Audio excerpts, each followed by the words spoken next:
Now we move on to the next speaker, who I think many of you probably know as well, Todd Harrison. Todd is with CSIS here in Washington, D.C., but has spent a long time at many different agencies working on the space budget. I think he's been doing this for as long as I've known him, which is a fairly long time. And he's always got some great insights for us. I've also had the privilege of serving as a speaker for a lot of the symposiums that Todd has organized, and there's another one coming up here pretty soon, as I understand. So, fantastic work by him over at CSIS. Without further introduction, Todd, please come on up.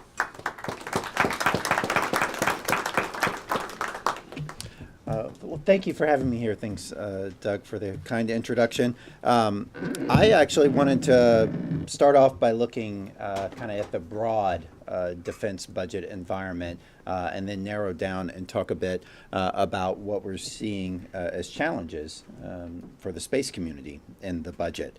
And so if you go to the next slide, this is my only slide, and so that may lead you to think that my remarks are going to be short. You can think that if you want. But actually, there's a lot to talk about here. And I like to use this as kind of a scene setter because really everything we're talking about comes back to one thing, the Budget Control Act and the budget caps that have been in place since 2011. What this chart shows is several of the previous administration's budget requests and the long-term projections that come with those requests. And then you can see at the bottom of the chart are the budget caps that are still in effect today. We've had 3 different budget deals in the past that have adjusted the level of the budget cap. So far, defense has never been cut all the way to the budget cap level. We've had sequestration get triggered once. I always like to remind people the budget caps and sequestration are different things. The budget caps set the level of funding you're allowed. Sequestration is the automatic enforcement mechanism that will trigger across-the-board cuts to cut you down to that level. Sequestration, of course, cuts across all accounts is a clumsy, a foolish mechanism to use. Thankfully, it's only been triggered once this go around. But the budget caps, even though we've had these budget deals in the past, they return to the original level that they've been at since the super committee failed back in late 2011. They returned to that level in 2018. The growth that you see here is just growth with inflation that was programmed in when they wrote the original caps. Now, you can also see here I've drawn in the line for the Trump administration's budget request that came out, the PB-18 budget request, and the future projection that came with that. I will offer a note of caution.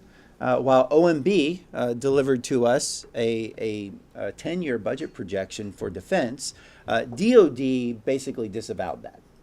And I can't call him the acting comptroller, the person performing the duties of the comptroller, John Roth, on the day of the budget briefing, said, and I'm paraphrasing, but pretty close quote, that Secretary Mattis has not spent 1 minute reviewing anything in this budget beyond FY18, and basically we should disregard the FIDEP.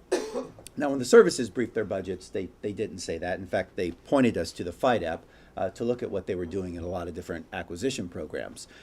So there's mixed messages on what we should read into this. Also, in committee hearings earlier this week, Secretary Mattis said that rather than the budget going up in 2018 as they proposed, and then only growing with inflation in the future years, that they actually need 3 to 5% growth in future years, annual growth.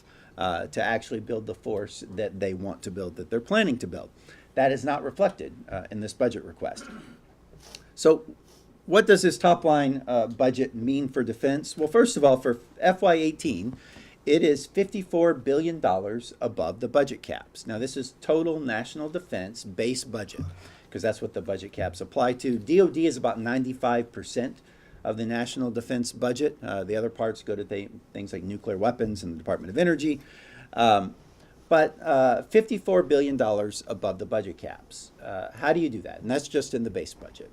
How do you do that? Well, there's several ways. Congress could come back. They could strike a deal that raises the budget caps by that amount. They could eliminate the budget caps altogether, or they could stick the money into OCO, Overseas Contingency Operations. It's supposed to be used for war funding. It is a convenient loophole to get around the budget caps because the budget caps are only capping the base budget. Or they could do some combination of all of these things. Right now, though, the path to a deal like that is very unclear and uncertain. Because with this $54 billion increase in defense in this budget request, it also comes with a $54 billion cut in non-defense. And that's a cut below the budget caps that are already in effect. So this would be a pretty steep cut in non-defense accounts. And if you look out in the projection that comes with the budget request, while defense stays at the level requested, only growing with inflation in the future, and so it averages around $50 billion above the budget caps in future years, the non-defense side of the budget keeps going down. So over the 10-year projection, you see almost a $500 billion increase for defense, and I think it's about a $1.5 trillion cut in non-defense over 10 years.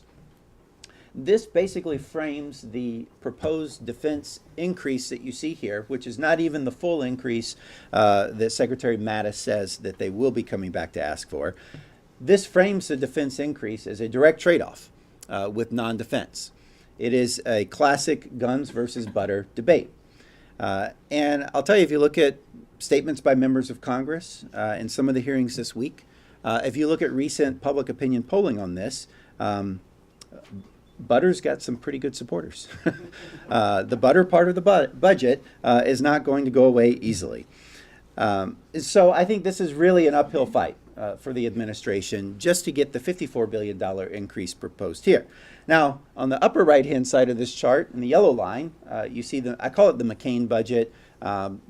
Representative or Chairman Thornberry has also endorsed this level of spending. This is what a lot of Republicans are pushing for, is a much higher level of defense spending than even the Trump administration proposed. Again, you're talking in FY18, that's about $90 billion above the budget caps. How do you get to a deal that raises the budget caps by that much or puts some of it in OCO? How do you get to that kind of deal? You know, if you don't study the rules of Congress very much, I don't, but I talk to people who do. In the Senate, you have this great thing called reconciliation. The reconciliation process allows you to push things through more easily in the Senate with a simple majority vote.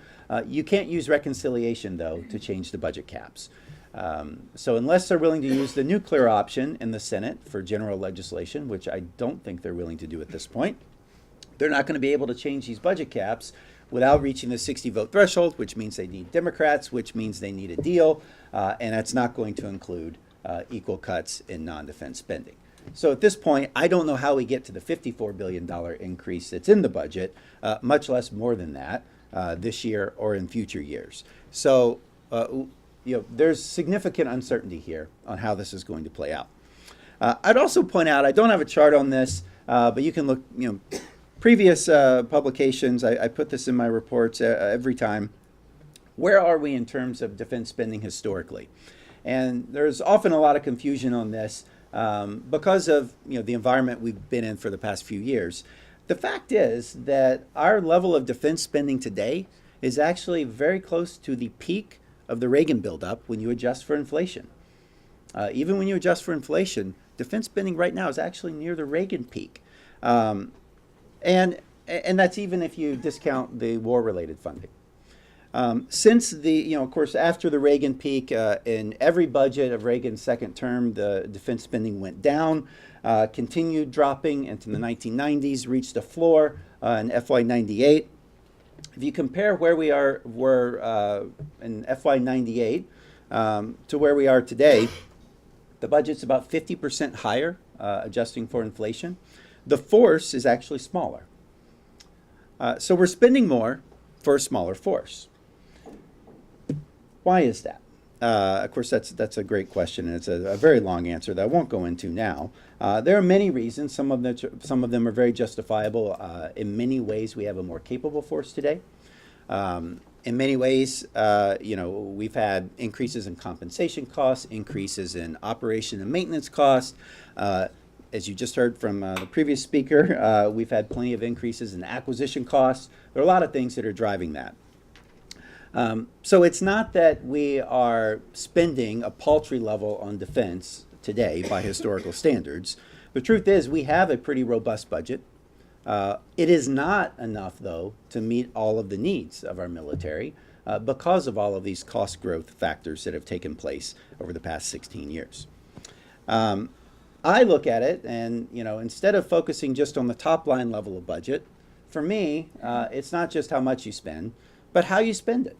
What are we doing with the money? What are we putting that money towards? And are we getting good value for the money, the taxpayer dollars that we are investing? And this is not just true in the overall budget, it's also true in the space budget as well. How we spend it is just as important as how much we spend. So I want to talk for a little bit now about the challenges I see in the space budget. We hear from Air Force leadership more often now that space is not a sanctuary, that space is a contested warfighting domain. We are seeing all kinds of threats in the space domain. The truth is, though, space has never been a sanctuary. We've always had threats in the space domain. And they talk about trying to normalize space today. I'm not sure that it was ever abnormal. But that it is still progress. We do see more threats today, a greater variety of threats. Threats are proliferating.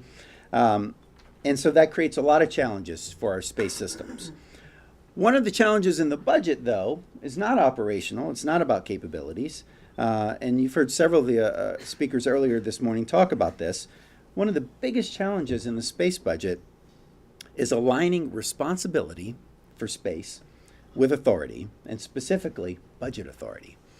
You don't really have authority over something in DoD unless you control the budget. I mean, that's just a hard fact of life. I've seen this from the inside. I've seen it from the outside. The problem here is that we don't have effective centralized management of the space budget. It is fragmented across all the services and various agencies. And sometimes it works. Sometimes we make the systems work. Things come together, and we deliver effective capabilities to the warfighter. But when it does work, it's often dependent on the heroic efforts of the different individuals who are leading all the relevant organizations. And sometimes they're able to make it work. But I don't think we should rely on something that is personality dependent, because people come and go. People change positions. And we want a more robust organization structure that can persist even when personalities don't happen to get along or have competing priorities.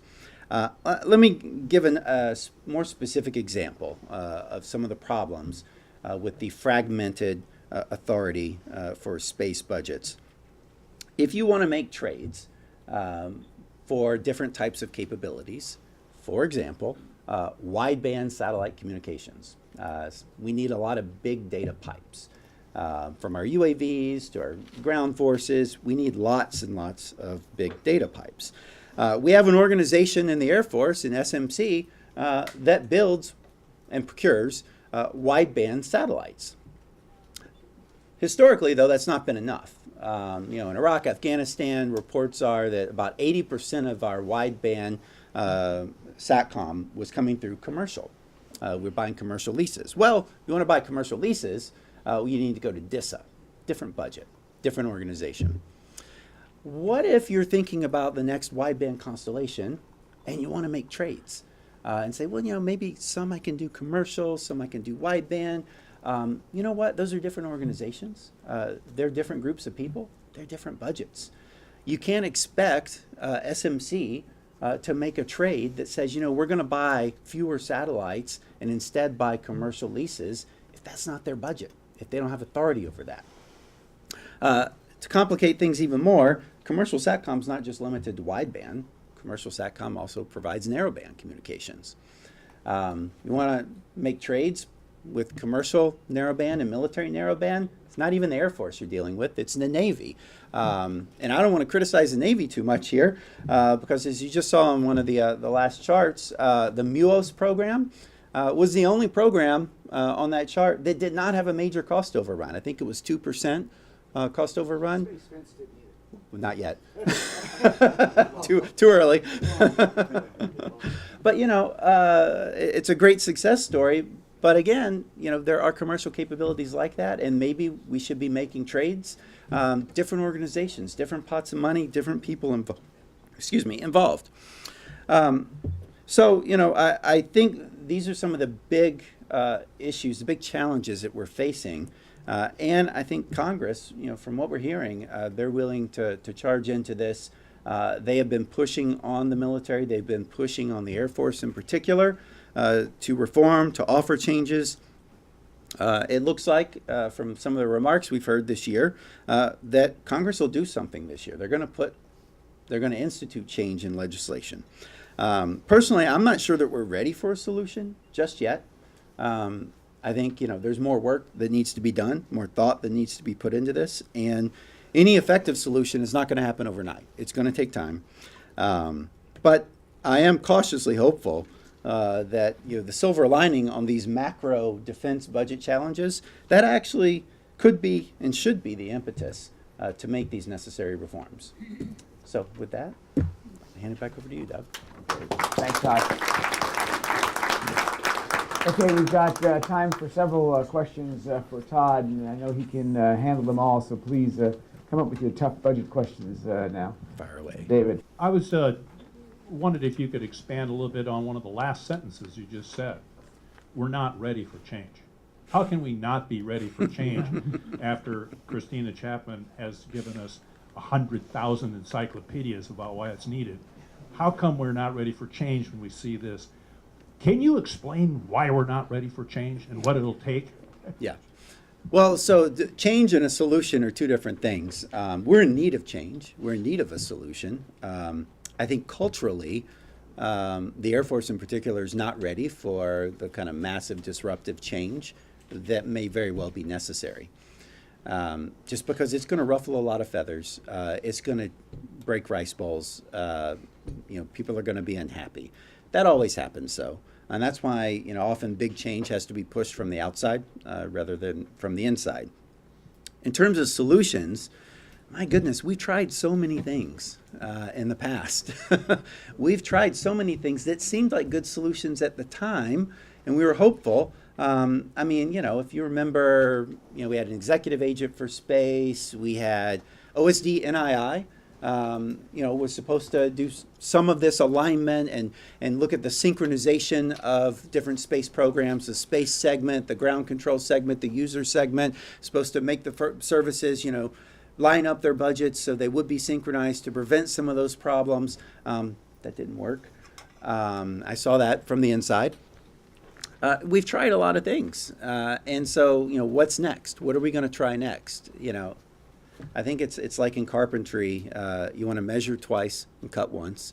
I don't know that we have done the requisite thinking and thoughtful analysis of the implications of all the four different organizational constructs that Christina talked about before.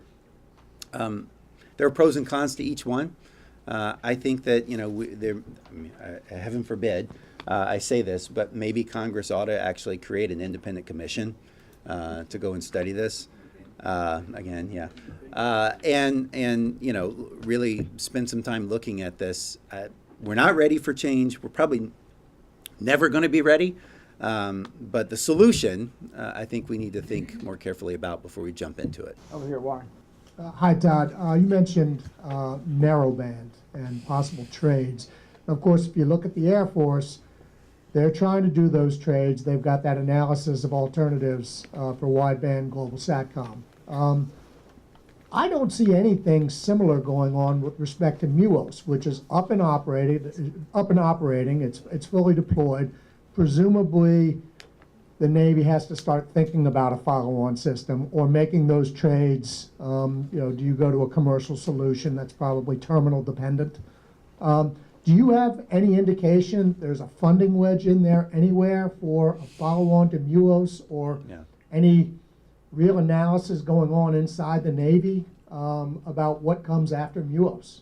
Yeah, I'll be honest, I have not dug through the Navy's budget documents enough yet to know if there's anything in there this time. I've not heard of it or seen indication of it. I've But looked, I didn't see it. ask the next speaker. There was an invitation that came out from PDSA to talk about a narrowband AOA. So that's coming. That's coming? Yeah. Okay. Short answer. And by the way, MUOS, it's great, but there's a lot of terminal issues. Yeah, We'd have no right. terminal issues because there are no There terminals. are no Yes. terminals. Well, but so I was telling someone the other day that back when I was, Booz Allen contractor support, working on these issues, back in 2003, we identified that there was a synchronization problem between MUOS and the space segment and the user segment. That the jitters terminals were behind and that the CIA waveform was delayed, and then it just kept getting worse and worse, and there was nothing anyone could do about it. Okay, other questions? Back here, Chuck. Chuck Cinnamon from Lindquist. I want to pull on the wideband AOA thread a little bit more. You mentioned something about SMC and DISA and commitment to change. One of the things that maybe you could expand on and give us a little insight is, wideband is not something that the Air Force uses a whole lot, but the other services have become accustomed to a resource that on the surface looks like a free resource. Mm. So is it also possible, and just your thoughts here, that the change that's needed, leadership change, is also related to how space is presented to stakeholders, and that the resistance to change may also be a risk avoidance by some of the stakeholders who have become accustomed to how it's presented to them? Yeah, I think you're scratching on one of the issues there, is that if space is only viewed as a support service, it's just support that you provide to other people, it's not going to be a high priority. And I think culturally within the Air Force at least, and I should confess I'm a former Air Force officer, so I'm picking on the Air Force a lot here because it's family, right? But within the Air Force at least, a lot of people, especially when it comes to the funding, they still view space as a support they're providing to the other services, and they're not getting anything back from them. The other services ought to be paying for it. Folks in the Air Force, from time to time, they float ideas of, charging civilians a tax to use GPS. Brian's written a thesis on this. I've heard Air Force officers talking about, hey, this is a joint capability we provide. Why is it in the Air Force's budget? Why does the Air Force have to pay for all of this? To which I reply, so is close air support. That's not for the Air Force. That's really for our ground forces. That's a support you're providing, and you're providing it for free. Why aren't you asking the Army? Well, they do ask the Army sometimes to pay for that. But you could say that about everything. And the Navy has made the argument that the SSBNs, the Columbia-class replacement program, well, that's a national capability. It provides nuclear deterrence. It shouldn't be in our budget. Well, it's going to be in someone's budget. It's coming out of the DoD top line one way or the other. So I think we've got to get past the point we're at of still continuing to view space as a bill we have to pay just because we're providing support for the other services. We've got to get to the point where space is value added in itself, and we view it as a profit center, not a loss center, if you will, to use a business term. One We're not more there yet. question, Brian. Brian Whedon, Secure World. Todd, I look at your chart and I'm struck by how divorced it is from the political reality. And I'll say that the politics are the reality, right? That this is the actual proposals, but for example, everybody hates the BCA, but it had wide bipartisan support when it was passed, and the Trump budget is rebuilding the military, but it's pretty much what Obama proposed 5 years ago. So when you talk to people in Congress who are working on the budget, and this difference between what has actually happened and the political rhetoric that surrounds it, do you see any way to bridge those? Or is that just an added challenge that makes it even harder to get around? I think we are probably farther from a compromise solution now than we were a year ago, quite frankly.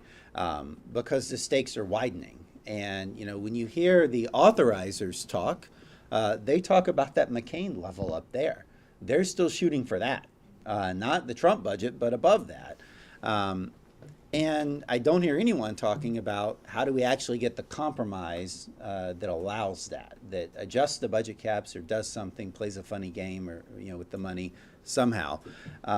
We're just not there, and I think, quite frankly, we will not be there by October 1st when the fiscal year starts. We'll start under a CR again. Maybe by December, people start to get serious about a compromise, and what does that look like? I think there's a huge amount of uncertainty there. If I had to put odds on it, I think we end up in the base budget somewhere in between the Obama FY18 projection and the Trump FY18 projection, and then a little more gets stuck into OCO. Maybe they can cut a budget deal like that. That might be overly optimistic. Okay, round of applause, please, for Todd. Todd, thank you very much.